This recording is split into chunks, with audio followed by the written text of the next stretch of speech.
probably not getting rid of that. So I always feel a little goofy when I fall for those tricks.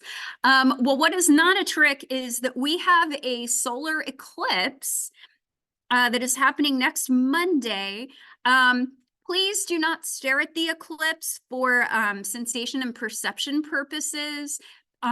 You will blind yourself. Make sure that you're using good glasses for those things.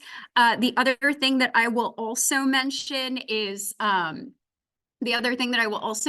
is a blackout slush that you can buy at Sonic with ice cream in it. And apparently it tastes like cotton candy and dragon fruit. And frankly, that sounds disgusting, but somebody might like it, right?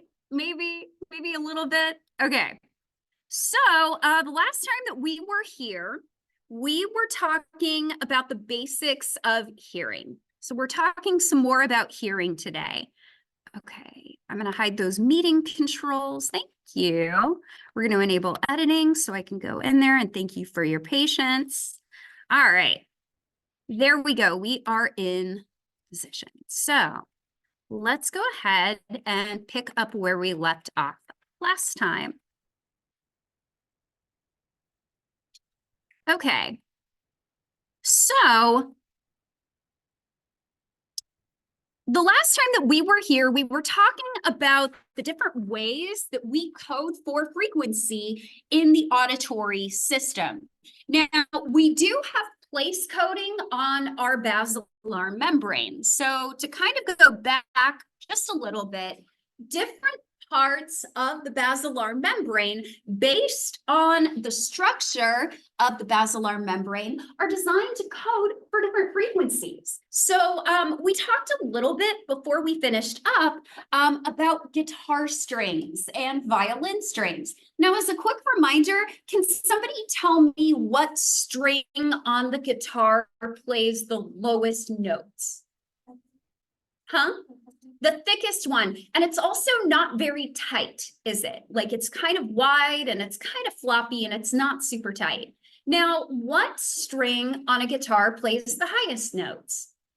The thinnest, tightest one. Like if you've ever broken a guitar string while trying to tighten it, it's usually going to be on that last string, because that last string has to be strung tightly enough to play those higher notes. But if you make it too tight as you're kind of threading that string, you can actually break a guitar string. And so basically, this is kind of based on string resonance physics. And this is not something I know much beyond as it extends to the basilar membrane, but the base of the basilar membrane, where the cochlea comes into contact with the bones of the middle ear, is very thin and stiff, much like that thinnest string on a guitar, which means it's going to move the most for higher frequencies. Now, compare that to something like the helicotrema, the apex of the cochlea. The basilar membrane there is very wide, and it's also very floppy, much like the lowest string of a guitar. As a result, as it vibrates, it's going to get the greatest amount of vibration from those lower frequency sounds. So different parts of the basilar membrane will respond to different frequencies. And this coding is maintained in the auditory nerve. Different fibers of the auditory nerve respond to different frequencies. So we kind of finished up class looking at what are called threshold tuning curves. You're looking at 6 different fibers and recordings for different frequencies in the auditory nerve. And these curves can be a little hard to understand, so I've included a little bit of information to help you better understand. What you need to know is that the characteristic frequency, the frequency that each fiber responds best to, is at the lowest point of this curve. So the lowest point of the threshold tuning curve is its characteristic frequency. Now, if you look across these 6 different fibers, each one has a different characteristic frequency. This means that these nerve fibers will fire at different rates based on frequency. Once again, indicating that we are actually coding 4 different frequencies based on auditory nerve fiber placement.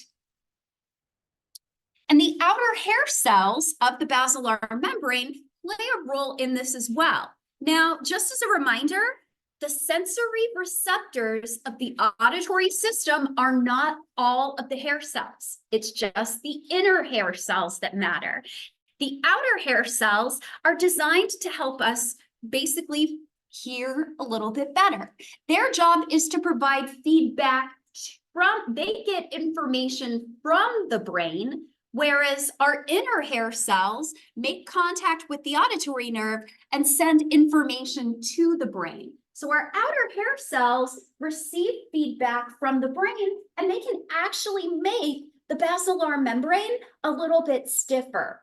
And this has the function of basically helping the inner hair cells become more sensitive to different frequencies and more sharply tuned. So what you can kind of see here are frequency tuning curves for 3 different fibers. We're largely going to focus on fiber number 6, which has a characteristic frequency of around 10 kilohertz or 10,000 hertz. Now, the dashed line is basically what the tuning curve would be without the influence of the outer hair cells. Notice too that we have a much sharper tuning for this frequency than we do for the other fibers. So the outer hair cells are basically there to help us hear certain frequencies a little bit better. But place coding may not be enough. And as we know, place coding is not enough for us to detect the frequency of sounds. So part of the reason that place coding is insufficient, there's a phenomenon that's known as two-tone suppression. So basically what this means is that the firing rate of one auditory nerve fiber declines when another tone is presented at the same time. So basically, our nerve fibers work less well when there are multiple sounds or multiple frequencies going on in the environment. So if you're in the dining hall,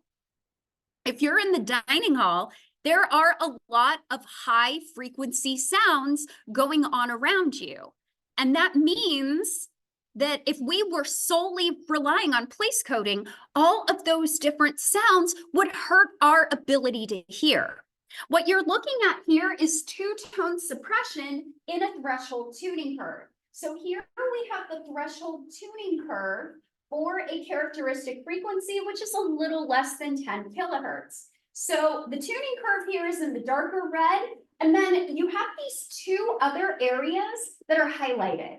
These are basically frequencies and volumes that will actually cause the suppression of this auditory nerve fiber if they are played at the same time. So here's what you'll notice.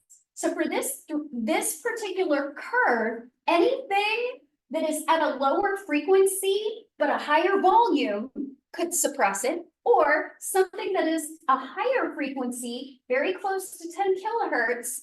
So basically, notice that that's a lot of the threshold tuning curve, isn't it? There's a lot of different frequencies that could cause suppression of this sound. So if we're solely relying on place coding, because other tones and other volumes and other frequencies can disrupt that firing rate so completely, it's clear we need some other stuff going on besides place coding. So another problem is so first of all, we already have a problem with two-tone suppression. We also have a problem with rate saturation. How many of you have ever heard really bad audio before? Sometimes you've probably heard bad audio if you go back and listen to some of my 2020 recordings. I had a very different microphone. But how many of you have had the instance where somebody gets really close to a microphone and the sound quality just gets terrible? Exactly. So one of the things that we actually find is that the louder that a sound becomes, the less responsive that an auditory nerve fiber becomes. Basically, the louder a sound becomes, the more firing we get across a variety of frequencies. We actually find that auditory nerve fibers are not very sharply tuned when sounds get louder. So here, looking at this figure. So here on our x-axis, we're looking at different frequencies. And you can kind of see that this particular auditory nerve fiber really likes 2000 hertz. And we know this because our y-axis is basically the number of spikes per second. So we're looking at firing rate. And notice that at 20 decibels, we get the highest firing rate a little over 2000 hertz. What if we play these same sounds, but at 40 decibels? Notice all of a sudden, we still kind of have that preference for 2000 hertz, but notice how much more broadly the neuron responds to 1500 hertz. And then we go to 60, and then we go to 80. Notice that as the sound pressure levels or the volume of a sound increases, the less selective the auditory nerve fiber is. Notice that at 80 hertz, or at 80 decibels, we have a lot of firing at 1000 hertz, 1500 kilohertz, or 1500 hertz, 2000 hertz, all the way up to almost 3000 hertz. So the louder that a sound becomes, the less selective for frequencies the auditory nerve fiber becomes. So the neuron will actually fire to a wider range of frequencies when the intensity of a sound increases. And because of that, they become a lot less sharply tuned. So this is another problem that we have to deal with.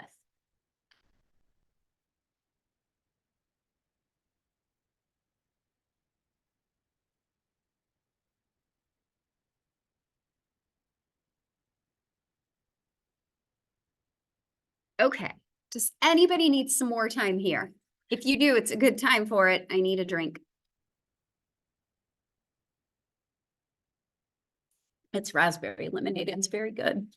Okay, so let's talk a little bit about some of the issues that we have with just place coding. It's kind of clear that place coding is important, but we can't rely on place coding alone. We're going to spend a little bit more time talking about auditory nerve fibers because really it's the auditory nerve fibers that are going to become critical here. Remember, hair cells don't fire action potentials. They release glutamate based on certain frequencies and certain intensities. However, they send their information to auditory nerve fibers, which do fire action potentials. Now, auditory nerve fibers have different spontaneous firing rates. That means that they don't all fire at the same time and they don't all fire at the same rate. And this is helpful because it helps us get around the problem of rate saturation. And remember, just as a reminder, rate saturation is when an auditory nerve fiber fires across a wider range of frequencies when sound is louder. So it becomes less selective in its frequency. So we have what are called high spontaneous auditory nerve fibers. So this means they have a high spontaneous firing rate. And these tend to work best at low levels of sound. They're also less selective at higher intensities. So these encounter rate saturation. So our high spontaneous fibers, they basically encounter that rate saturation problem. However, in addition to our high spontaneously firing fibers, we have low spontaneously firing fibers, and those stay sensitive regardless of intensity changes. So the high spontaneous fibers are subject to rate saturation, but the low spontaneous fibers are not. They are still selective for certain frequencies, regardless of how loud the sound is. So we have these two different types of auditory nerve fibers, and we can integrate that information to help determine what the frequency of the sound is. So we can look at the firing rates of both the high and spontaneous auditory nerve fibers to figure out what to do. Additionally, our auditory system does look at the overall pattern of fiber firing as well.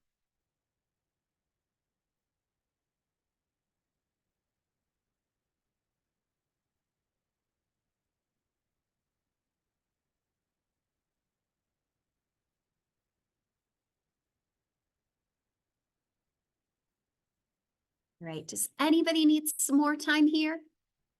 Cassidy, do you need more time? Okay. Now, I've talked a bit about place coding. We can also look at firing rate, but the cochlea also codes for time, particularly once we get to the auditory nerve. This is what is known as temporal coding, or sometimes it's referred to as rate coding.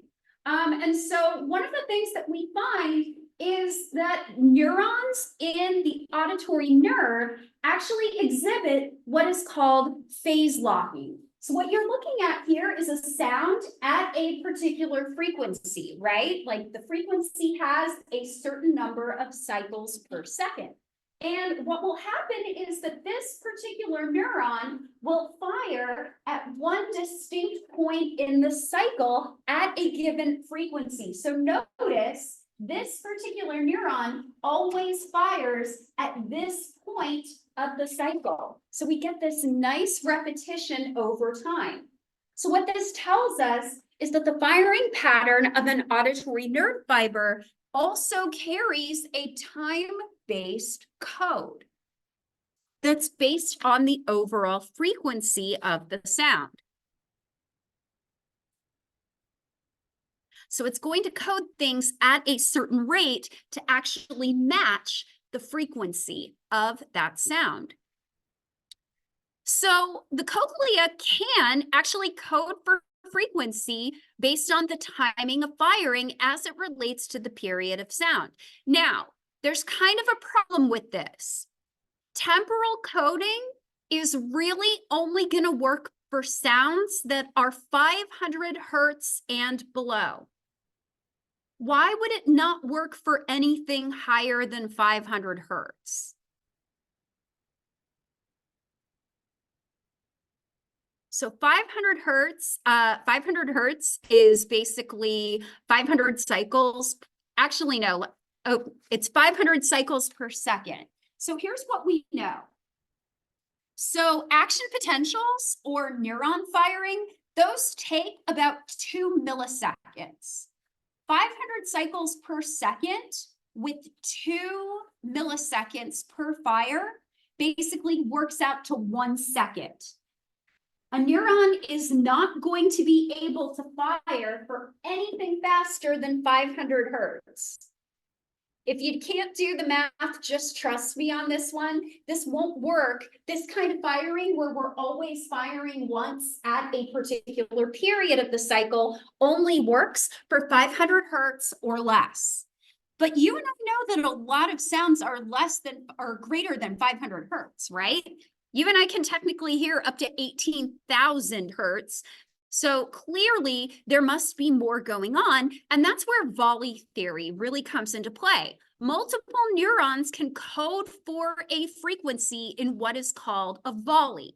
This helps make up for the fact that we have a lot of sounds that are greater than 500 hertz. So volley theory can actually code for sounds that are higher in frequency. And basically, volley theory or the volley principle occurs when each neuron basically fires at a distinct point in the period of the sound wave, but it may not necessarily fire every period. It may only fire some of the time.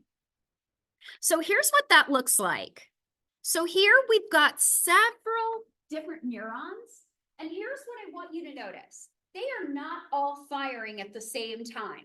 They are also not firing on the exact same periods. They only fire every now and then. However, when you add up all of the firing of neurons A through E, all of a sudden we get a firing rate that matches the frequency of the sound. And this can make up for higher frequencies that are greater than 500 hertz. So we can actually start to code for those higher frequency sounds if we subscribe to volley theory.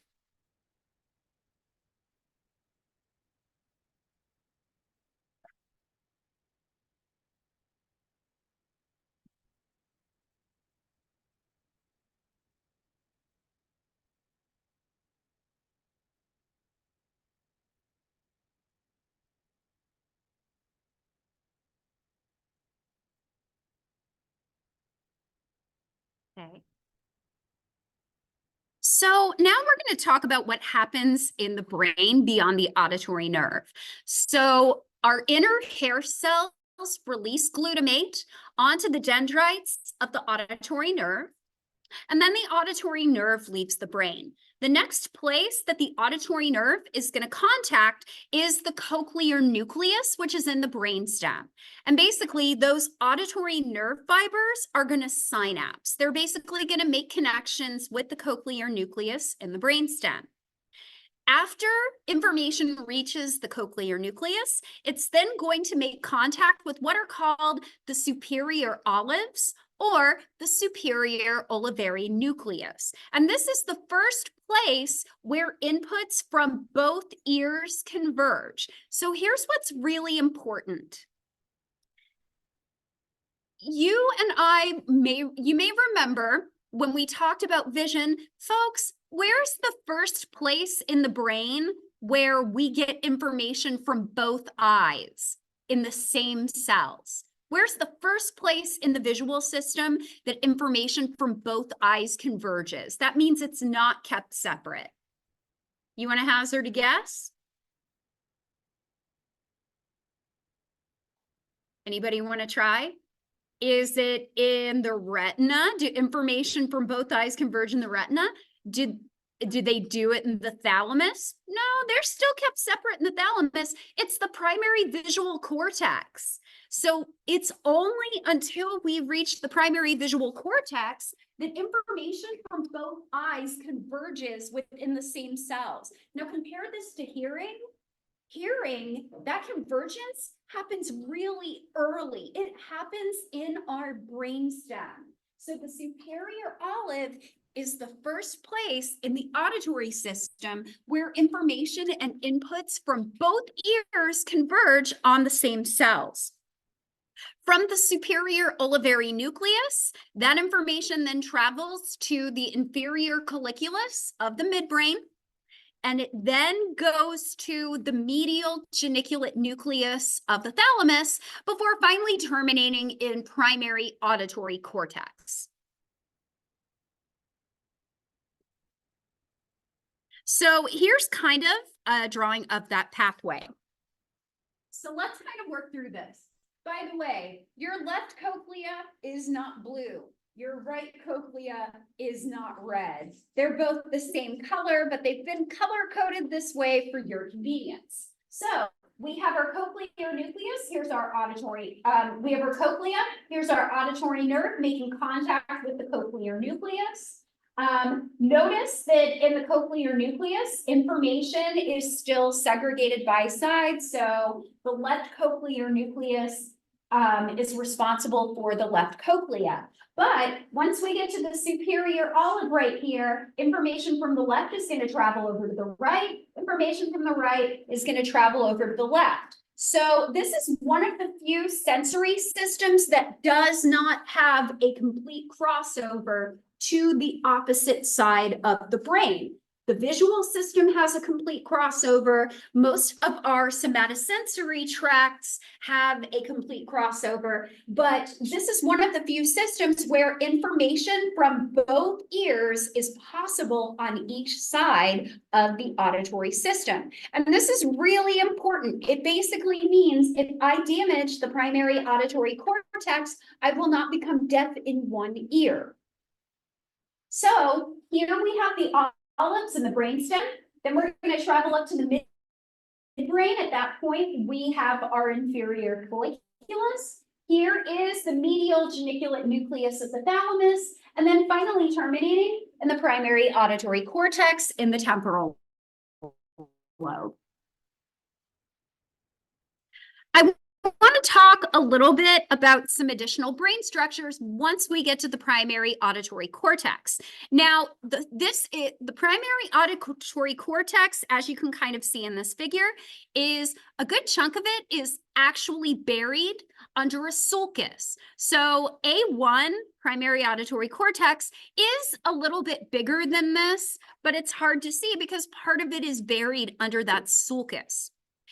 This is the first area in the temporal lobes to actually organize auditory or acoustic information.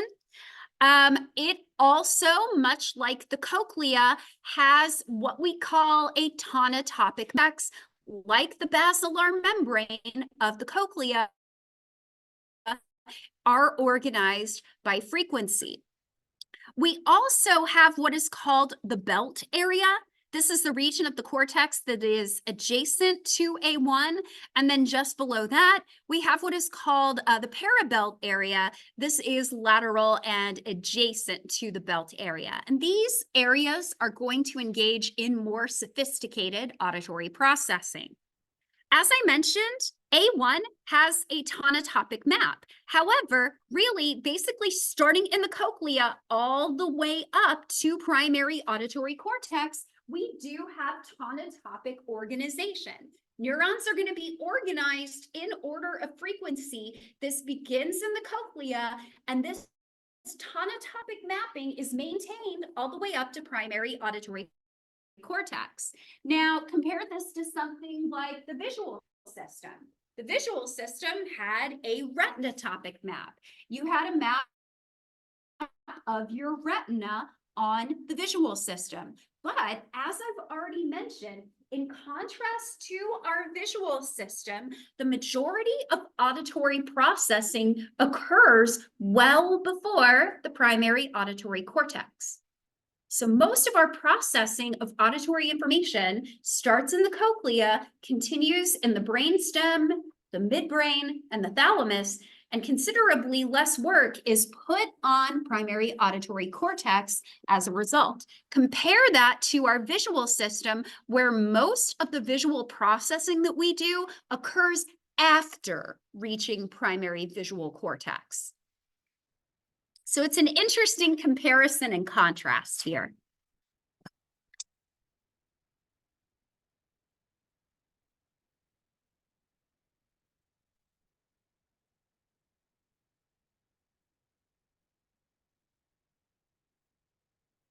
Okay, so let's talk a little bit now about how the auditory system operates. Oh, you cut my slide. It doesn't look nice. Here, let me fix that. Let's make this smaller so you can actually see it without it being cut off. 32, there we go. So this is what is known as psychoacoustics. So psychoacoustics are basically a branch of psychophysics that studies our perception of auditory stimuli. So this is specific to auditory sounds, but it's basically psychophysics looking at auditory information.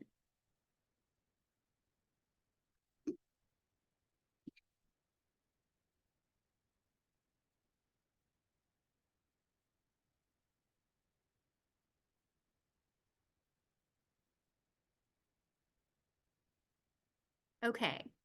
So I want to start by talking about how we perceive intensity and how we perceive loudness. Now, does anybody have like really interesting stories to share about their perception of how loud sounds are? I've got really sensitive hearing, and some of this kind of comes from the special way that my brain is wired. But I could be listening to like the loudest, angriest death metal on my headphones. And if somebody comes up and talks to me, even though they're considerably quieter in comparison to the music, I will be like, blah. That's so loud. Why did you do that? Have you ever had an experience like that? Yeah. Okay. Okay. Ari? So my sister's alarm can go off right next to her and you can't hear it. Uh-huh. But when I'm in the living room and we have the TV blasting and her door is closed, I can hear it. Okay. My sister and my mom. Okay. Sarah? I've had instances where, like, at my high school, it was a running gag because, like, the dog whistle sound. Uh-huh. And I have notably always tested really bad hearing tests because Mhm. I have selective hearing. Mhm.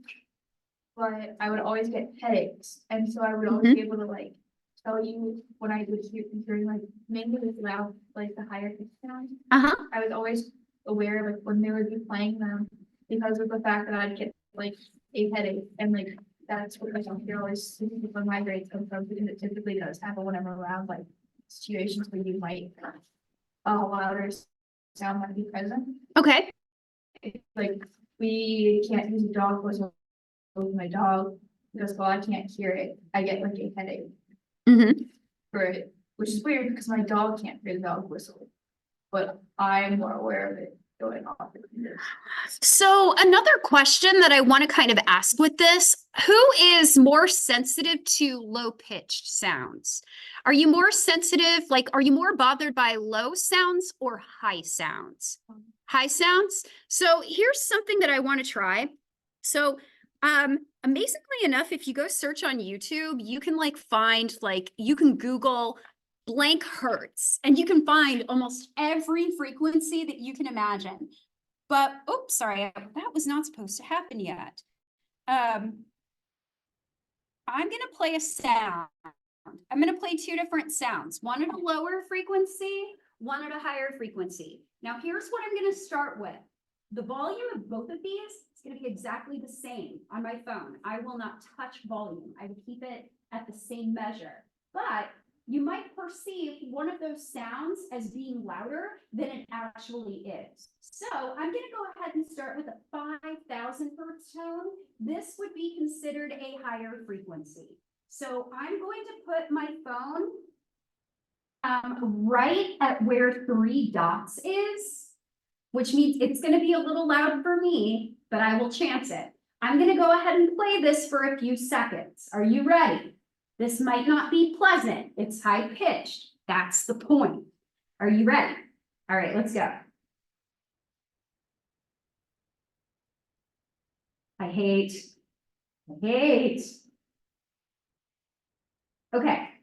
Now I'm going to play a different tone, but I'm going to play it at the same volume. I'm going to go ahead and pick 600 hertz. So we played 5,000 hertz. Now we're going to play 600 hertz. Are you ready? Okay, here we go. Same volume.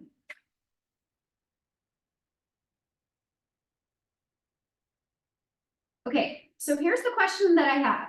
Two different tones, both played at the same sound pressure level. Which one did you perceive to be louder, the lower one or the higher one?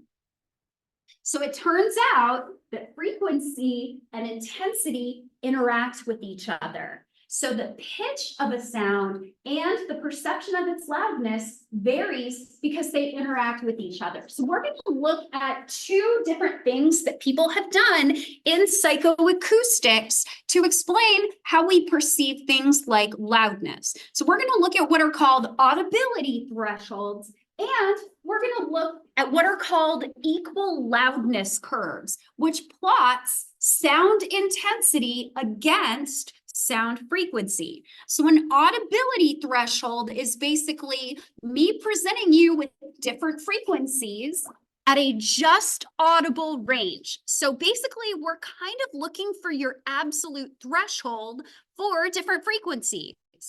With equal loudness curves, we're going to plot sound pressure levels, which are also known as intensity, against frequency.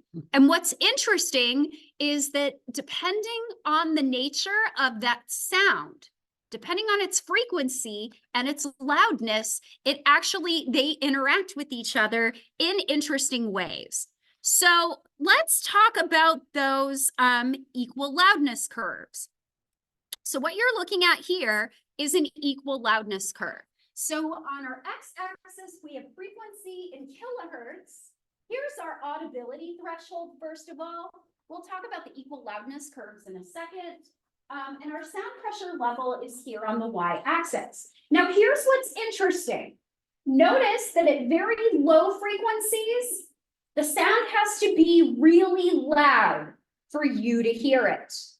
So notice here that this is the audibility threshold. Basically, if you have to have this particular frequency at about 80 decibels for you to even begin to hear it. Notice that as frequency gets higher, you don't have to be as loud for it to be audible. Notice that we get an interesting little bump right here. So between 1 and 2 kilohertz, 1000 hertz and 2000 hertz, we do have to increase the sound just a little bit. But notice that as frequency drops or as frequency rises, we're going to have that audibility level is going to drop. So I played something that was about 6000 kilohertz. You could have still heard 6000 kilohertz if I played it at about 5 decibels. You would have still heard it. So we get this. So basically anything falling on this line is the minimum sound pressure level that you would need to hear it. Now, let's go ahead and talk about these equal loudness curves. So what you're looking at here are different curves for different interactions between sound level and frequency. So here I have a sound that is presented at, at 40 decibels. And it's about 0.1 kilohertz. Now here, notice this sound is also played at 40 decibels. They're both on that same white line, but what do you notice? They're on different curves, right? So here's what's interesting. Despite the fact that both of these sounds, 2 kilohertz at 40 decibels and 0.1 kilohertz at 40 decibels, you are actually playing them at the same intensity. They're both being played at 40 decibels. However, because the frequencies are different and because frequency and sound intensity interact with each other, they fall on different loudness curves. So notice that this sound falls on the 10 decibel loudness curve. We're actually going to perceive this as being quieter than it actually is. On the other hand, this one is on the 40 decibel line, on the 40 decibel curve. This means we're going to perceive this as being as intense as it actually is. So that's kind of interesting, right? Same sound pressure level, but because of their frequencies, we perceive them differently. Now, let's focus on these. Here, I have 1 kilohertz at that looks like 60 decibels. Here, I have 0.2 kilohertz at 70 decibels. But because they both fall, so I'm actually playing them at different loudness levels. But because they fall on the same equal loudness curve, even though their sound pressure levels are different, we perceive them as having the same loudness. So you can see all of the different ways that frequency and sound pressure or sound intensity interact with each other. Kind of cool, huh? And that's why louder sounds will always be perceived, or higher pitched sounds will always be perceived as being louder than low pitched sounds. Now, so we've talked about loudness perception. There we go. Duration also affects how we perceive a sound. So one of the things that we will find, we have a principle called temporal integration. Basically, what this means is that if I play a sound at a constant level, that is a constant level of loudness, when I have it at a longer duration, you're going to perceive it as being louder than it actually is. So again, sound that I am playing at a constant level, I'm going to perceive that as louder when it's played for a longer duration. It's like a kid crying. The louder they cry, the worse it feels. And it's very similar for brightness in vision. So when we have a constant level of brightness, we perceive it as being brighter if we have to look at it for a longer duration of time.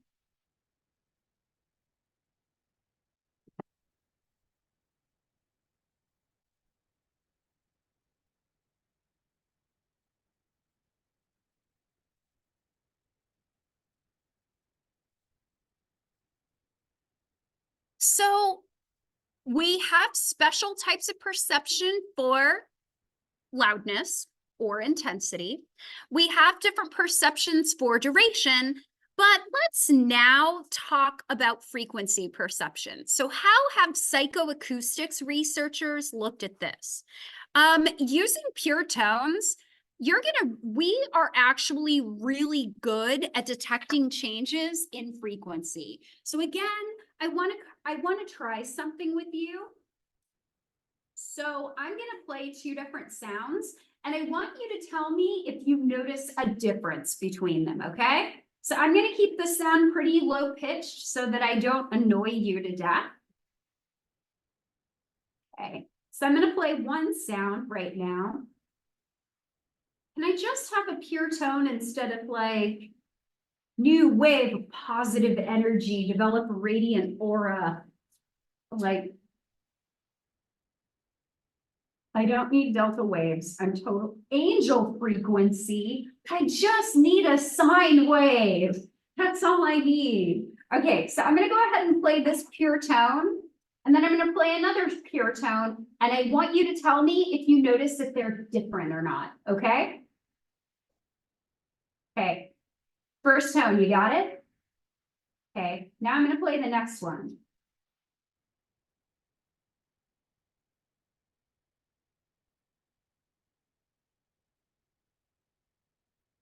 Okay, so that was the difference between 555 and 550. So we didn't notice that, but here's 550 one more time. Now, tell me if this is different.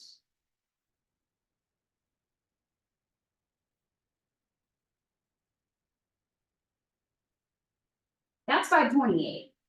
I was looking for 560. Apparently nobody wants to do an angel tone in 560 hertz.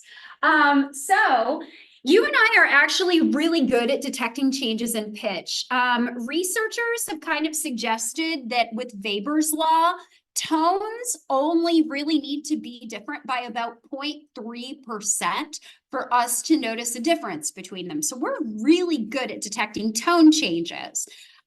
Researchers have also examined our frequency perception by looking at how selective for different frequencies that they are. And usually they're going to bury a frequency. They're going to bury a tone with something called a mask. Now, a mask is usually in auditory research, basically masking is hiding the pure tone within a bunch of sound to make detection more difficult. And usually with auditory studies, what you're going to want to do is bury the frequency in what's called white noise. So I'm going to play some white noise for you pretty quick. So they're going to bury the frequency in that. I actually have a white noise machine.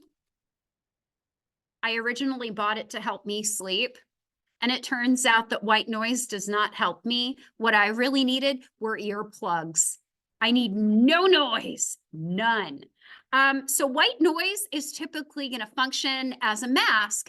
And so we're going to bury a particular frequency in that white noise to see if people can still detect it.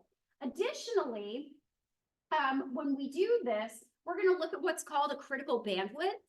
And I'll kind of talk about that more on the next couple of slides. Basically, we're going to look for what range of frequencies you are able to hear for a certain tone within that auditory channel. So here's what a critical bandwidth kind of looks like.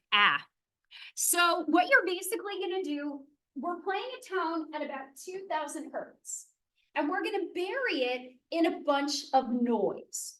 And basically what we're going to do is we're going to widen the frequency levels of the noise until people can no longer hear it. So what you're kind of looking at here, so here's the tone, and then here are the different levels of bandwidth. So the noise is basically going to be stretched. The darker colors mean this is a narrower band of noise.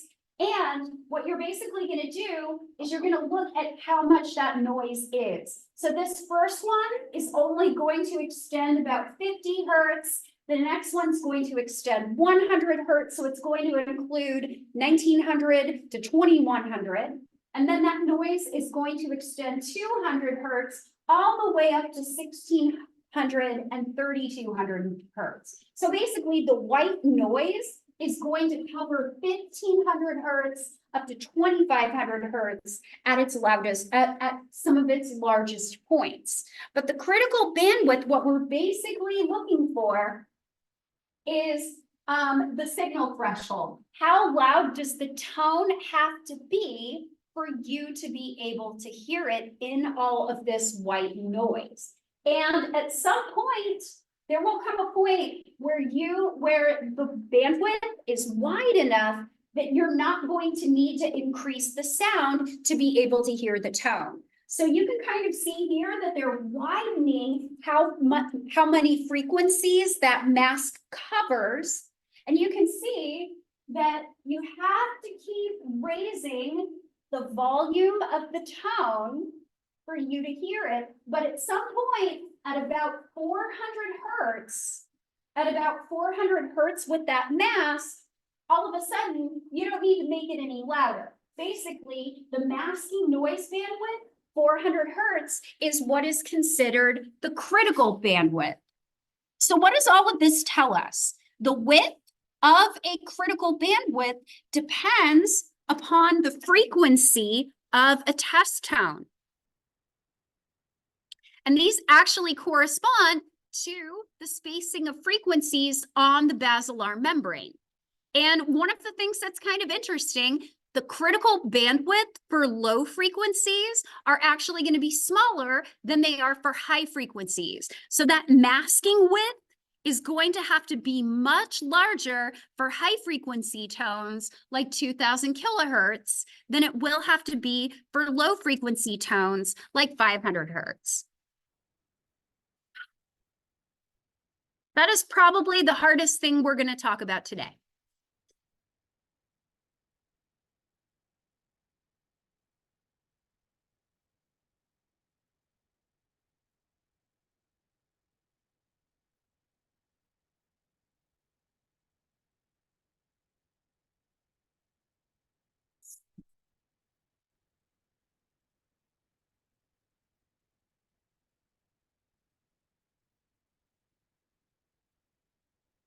Okay, so now let's talk about something a little bit more interesting. We're going to talk about losing your hearing. And I got a lot of questions about this last week, so I'm really glad that we're talking about it today.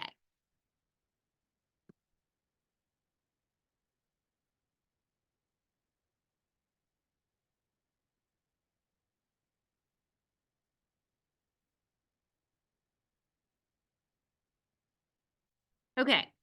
So one of the first things that we need to talk about, we need to make a distinction between hearing loss and being deaf. Now, when we are talking about hearing loss, what we're really saying is that your threshold for being able to hear something has increased. It's now harder for you to hear sounds because your sound threshold, your threshold for hearing something audibly has changed. It has elevated. Deafness is a bit more difficult to acquire. Deafness is basically not being able to hear a wide variety of sounds. Somebody who is deaf cannot hear a variety of different sounds, even if they are well above a threshold to hear. Additionally, one of the things that I will mention is that hearing loss isn't just about detecting sounds. It may also be something that involves sound interpretation. Like, it's not just about detecting sound, it's about interpreting sound.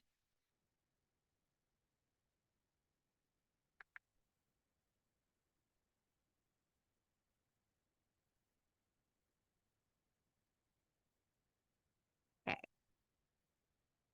So why does hearing loss happen?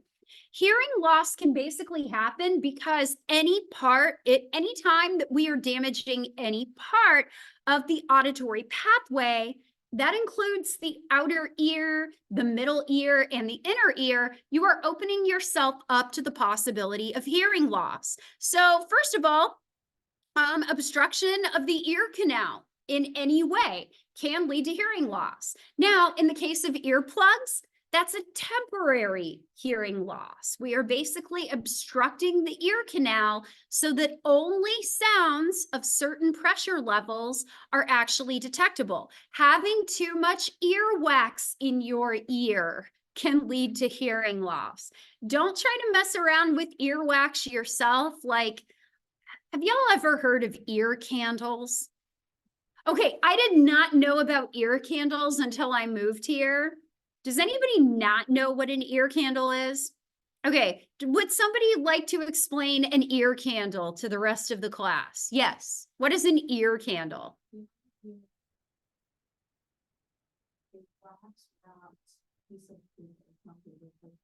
Mm-hmm.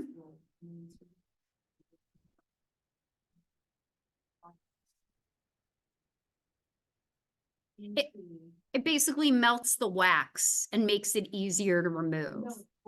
Oh, it pulls it out. Okay. It doesn't loosen it for you to go back. It actually is like a vacuum and the smoke will suck out. Doesn't it end up being? Yes, if you unroll the wax, then it will be there. Ew. Okay. So yeah, ear candles are ways to but you're also putting fire near your head. That just seems like a really bad idea. There are different types of medicines that you can use to do earwax. Just don't put a Q-tip in there. Like, do I put Q-tips in my ears? Yes. Am I supposed to? No. It even says on the side of the box, don't put it in your ear. But earwax can temporarily obstruct the ear canal and can cause hearing loss. Now, if you have damage to the middle ear, that is changing amplification of the sound, and this is what is known as conductive hearing loss. And this can basically be due to issues with the ossicles. And that means that sound can't be amplified as it goes to the cochlea. So this can happen in a couple of different ways. First of all, it can happen because of a lot of ear infections. It can happen because of something called otitis media, which is technically a middle ear infection.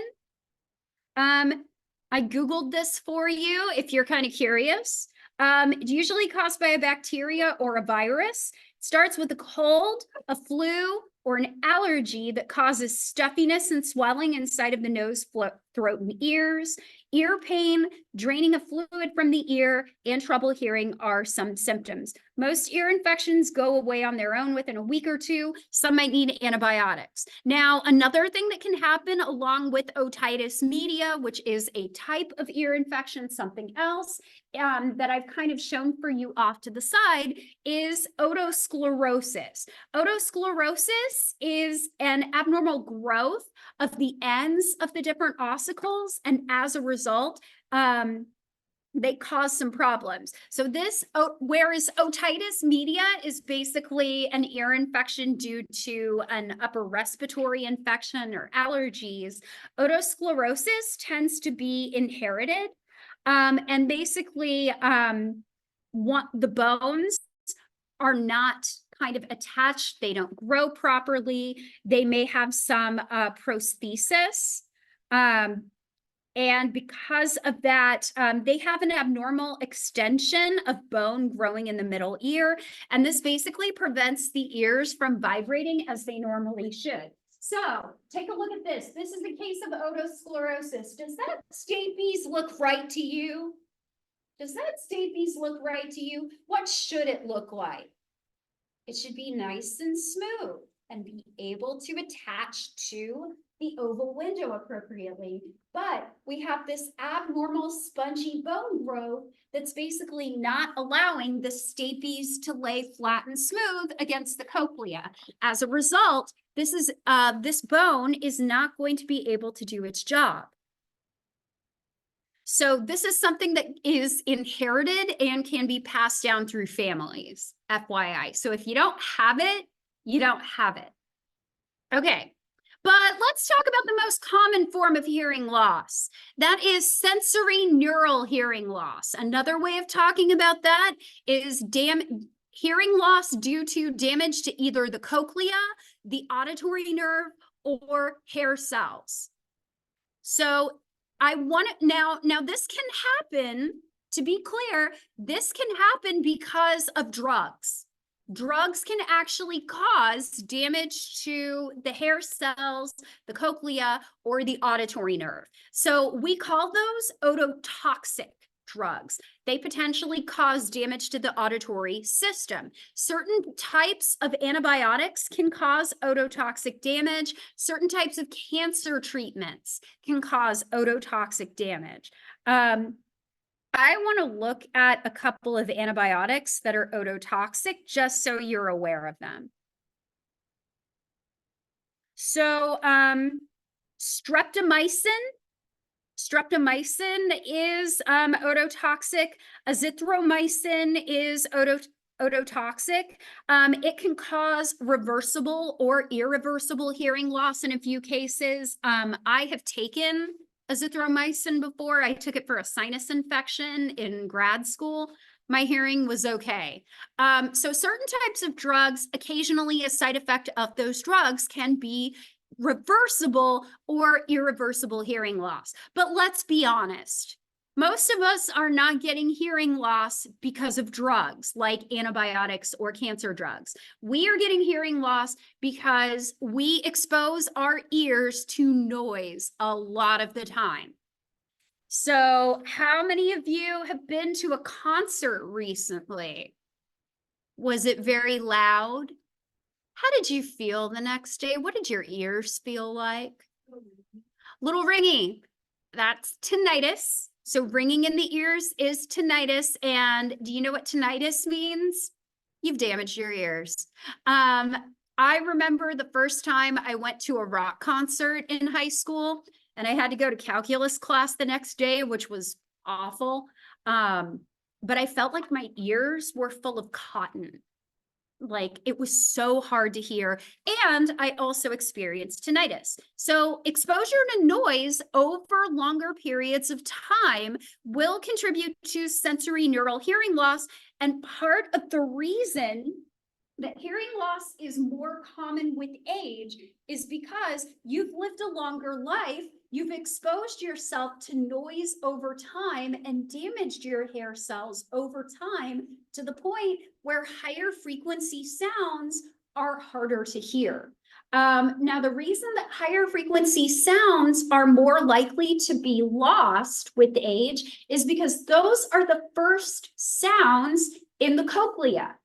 Like high frequency sounds are the first sounds that are processed in the cochlea. Remember that the base of the cochlea is for high frequency sounds. So when you expose yourself to really loud noises, the basilar membrane moves a lot. The hair cells shear and twist against the tectorial membrane, and as a result, they become damaged. It's part of the reason why your grandparents, if you're female and you have a higher pitched voice, they have a harder time hearing you than they do your male brothers or male cousins. They're going to have a harder time hearing you because you have a higher frequency voice. So let's talk about the effects of noise and age. So what you are looking at are people who were exposed to noise in a certain area of the country. They were next to a factory. They were next to these really loud places. So what you're going to notice, you have these different hearing levels in decibels. And here you kind of see the effects of exposure to noise. What you can kind of see is that the more exposure that you have to noise, especially as you get over 65, the lower frequencies that you are able to hear. So generally, the louder that sounds are, the more often you expose yourself to noise, you are doing more damage over time. Actually, I think in this case, I think this is research that has been done on people like groups like Amish, like the Amish, where they do things in a very natural way. They don't do a lot of machinery. So you're looking at people who never left this colony, this group of people, and you can see that their hearing for different frequencies is still pretty good. You have people who are away from 3 to 5 years and people for more than 5 years. That means they were out in the world, possibly on a Rumspringa, trying to, and possibly getting more exposure to things like traffic, more exposure to things like noise. And you can see that the longer they were away, the worse they can detect those higher frequencies due to hearing damage. So I'm going to finish up class today. And I think this is, I think we have our last few slides here. So we're going to finish this up today. On Thursday, we'll talk about hearing in the environment, and we'll talk about the azimuth.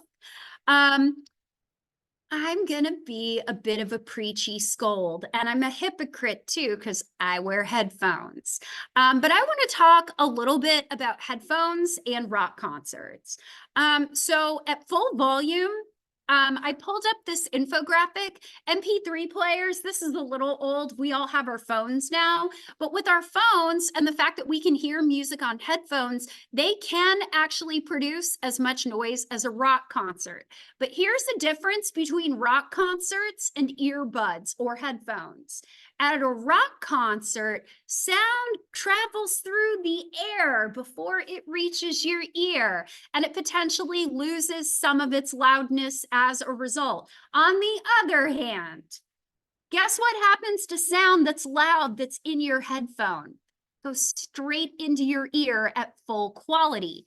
As a result, you have greater opportunity to expose your ears to hearing damage listening to headphones for a long period of time.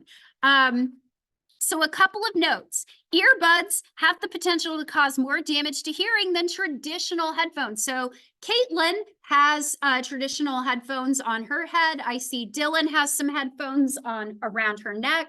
I have those headphones as well.